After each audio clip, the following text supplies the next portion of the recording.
It's a good thing they brought Jason Statham in. There was definitely a shortage of bald action stars in this franchise.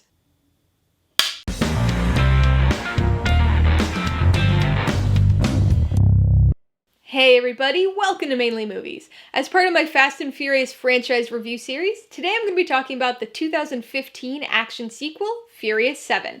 If you're new here, please consider subscribing for a variety of movie-related content like reviews, rank lists, and trailer reactions.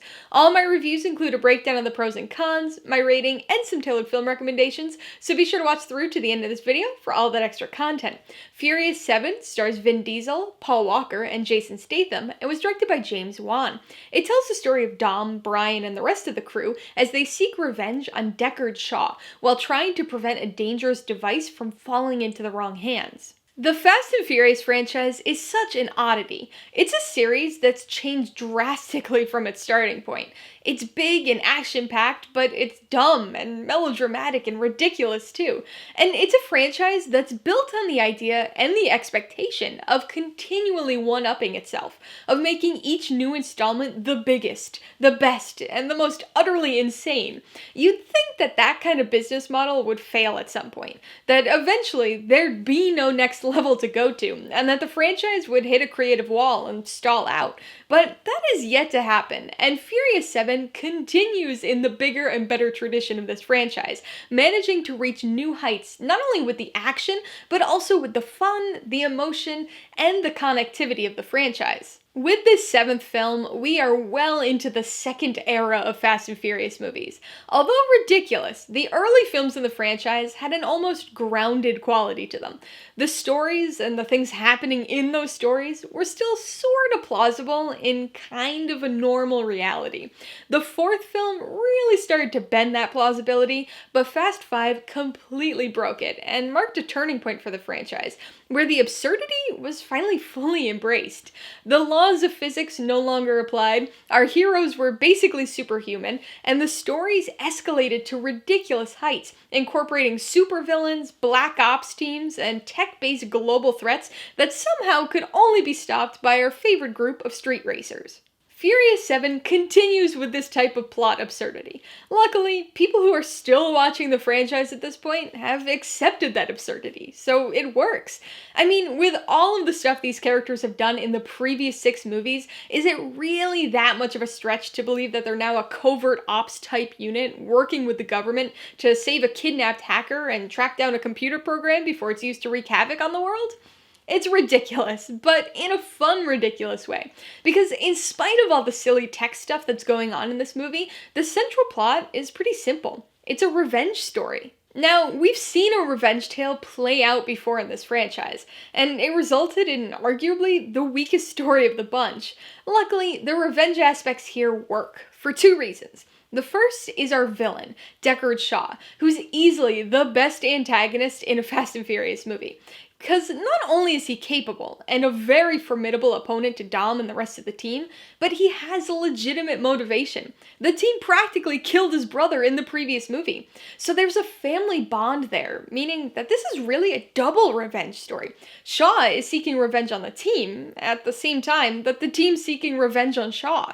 And that leads into the second reason for why this revenge story works. Rather than just introducing something completely new to the franchise, the filmmakers made the wise decision to utilize an existing franchise story point.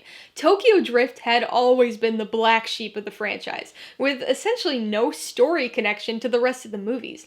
Furious 7 finally brings things full circle, reaching the set in the future point that Tokyo Drift held for 9 years, and using the climactic event of that movie as the catalyst for this new story. There are certainly some anachronisms, and 33-year-old Lucas Black unsurprisingly looks even less like a 17-year-old than he did 9 years before, but I really appreciate the effort to connect the movies, and I'm glad Tokyo Drift finally has a reasonable tie-in to the rest of the franchise. So it wouldn't be a Fast and Furious review if we didn't take some time to talk about the action. As expected at this point, it is utterly ridiculous. but also as expected at this point, it's completely awesome. Again, no semblance of logic or physics with these stunts anymore, but they go even bigger and more insane than the previous movie, and have some nice soft cars breaking people's falls again. I don't know if any sequence will ever top the vault chase for me, but this movie definitely has some close contenders. The parachute sequence is top tier Fast and Furious, and kicks off a crazy long set of further action set pieces, including one of my favorite absurd moments in this movie that features a bus, a car spoiler, and impeccable timing.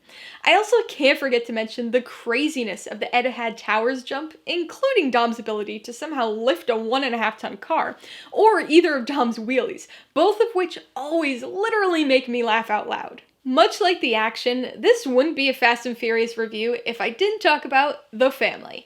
This theme of family has been ever present in the franchise, but really started to ramp up in Fast 5, and this movie doubles down on it all, giving us this family-driven dual revenge plot. As goofy as it sounds, since we're talking about a ridiculous action movie, family is the central pillar of this franchise, and it's once again at the heart of this movie. The story gets a little cheesy and melodramatic with it at times, but these characters are what makes these movies. Furious 7 came out in 2015, which means at that point, we had been following this group of characters, this family, for 14 years. But that also means that this group of actors had been together, had been friends for 14 years. And so the 7th movie takes on an even more emotional and impactful role in the franchise because it was Paul Walker's final film. His death obviously changed the trajectory of this franchise. They briefly considered not even finishing this film, but then realized that he would want this story and this family to continue. So they were able to finish shooting the film with his two brothers as stand-ins, and altered the story in a way that would allow the character of Brian to continue on without being in future movies. And it's emotional. It's emotional for the story, it's emotional for the audience, and you can tell it was emotional for everybody involved. You can see it in their faces. As a fan, watching this movie, especially the ending, feels like a really fitting tribute to Paul, told in a way that works and makes sense in the context of the story. Alright, let's talk about the pros and cons. Unsurprisingly, pro number 1 is definitely the action. Even though I think the Fast 5 vault chase is a little more fun to watch, I think Furious 7 as a whole is the most impressive of the franchise in terms of the action, so far. You hear phrases like high octane thrown around with these movies all the time, but if there was ever a Fast movie deserving of that description, this is the one. Much like the past few installments, the action sequences here are utterly absurd. Even though a lot of the effects were actually done practically, these are absolutely nonsensical stunts, but man are they cool to watch. Pro number 2 is the focus on family. Every time I talk about this, I realize how it probably sounds to people who aren't fans of the franchise. It's super easy to view these movies as just the big dumb car action flicks that they appear to be. But the characters and their relationships and loyalty and bonds throughout these movies is really the heart of the franchise. So there's always genuinely good emotional aspects to these films because you're invested in these characters. And the emotional aspect is just completely ramped up in this particular movie because of Paul Walker's death, and the way they were able to shape this story to be not only a fitting tribute to him, but also a very fitting and tasteful send-off for the character of Brian. The third pro is Jason Statham as Deckard Shaw. This is a complete 180 from the last movie, where I actually had Owen Shaw as one of the cons of the film. Deckard Shaw is easily the best villain we've seen in this franchise. He's got a reasonable motivation for being the villain, and just does it so well. Right from his introduction, you know that he's a formidable badass character.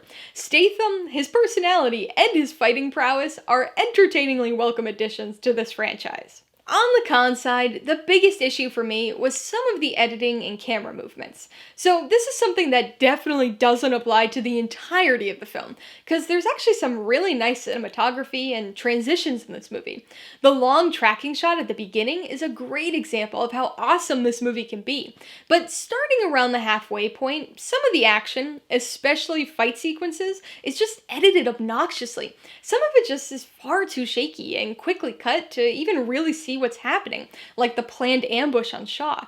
Watching this time, I also noticed how many Michael Bay spin shots there are. It's not a big deal or anything, but next time you watch, just focus on the camera movement when Mia and Dom are talking on the phone. Before I give you my rating and recommendations, I want to remind you that if you're interested in buying Furious 7 or any of the other films I mentioned today, I do have affiliate links for all of them in the description below. I get a small commission from anything you buy using one of my links, so I'd really appreciate it if you use them if you're in the market for any of these movies. I'm gonna give Furious 7 4 out of 5 paws. I've always liked this one, but I actually bumped it up an extra half a paw this time around. The story's certainly silly, but it's got a great villain, some excellent, extremely fun action, and a really impactful emotional core. I would recommend Furious 7 to anybody looking for a big, fun action blockbuster. It's absurd, but if you're looking for some popcorn movie entertainment, I think this is one that anybody can enjoy. I also think existing fans of the franchise will really like this one and be able to appreciate it even more than non-fans due to the character investment as well as the emotional aspects surrounding Paul Walker's death and what's done with the character of Brian. If you liked Furious 7, I would recommend Fast and Furious 6. In terms of the story, it's definitely the most similar in the franchise, with its tech-based global threat and supervillain Shaw brother. It also has a very prominent plot connection with this film. If you're interested in this franchise and want a little more insight into the major plot catalyst of this movie, you should watch The Fast and the Furious Tokyo Drift. It's a bit of a stylistic outlier for the series, but finally gets brought into the franchise's story fold thanks to the events of this film. And if you like the concept of God's eye in this story, you might want to check out Eagle Eye for some similar technology and an entertaining sci-fi action thriller. Alright, a couple questions for you guys. Number 1, have you seen Furious 7? If so, what'd you think of it? And number 2, what's your favorite movie featuring a hacker character? Be sure to leave your answers in the comments below so we can get a discussion going. Alright, so if you got some enjoyment, insider information out of this review, I'd appreciate it if you'd hit that like button. And if you haven't done so already, please hit subscribe or add it to see more videos like this. Till next time, this has been Alyssa with Mainly Movies, the way life should be.